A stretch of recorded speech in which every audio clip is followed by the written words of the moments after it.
Witam w kolejnym odcinku Pago The Day. Teraz na tapetę mamy świetną saszetkę Champions League 2012-2013. Saszetkę dostałem, jest to saszetka wydania nordyckiego. Saszetkę dostałem od chłopaków z kanału Zbieracze Panini, za co bardzo, bardzo serdecznie dziękuję.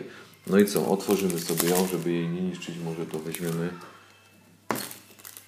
Telefony dzwonią. Otworzymy ją w ten sposób. I jedziemy.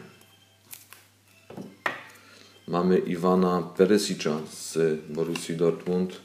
Mamy Boatenga z Bayernu Monachium. Mamy Vusinicza z Juventusu Turyn. Mamy Joresa Okore.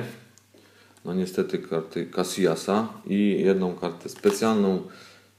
Jest to Oleksandr Kirszew Szachtar Donieck. Raz, dwa, trzy, cztery, pięć, sześć. 6 kart. Dziękuję za uwagę. Trzymajcie się. Cześć. Co?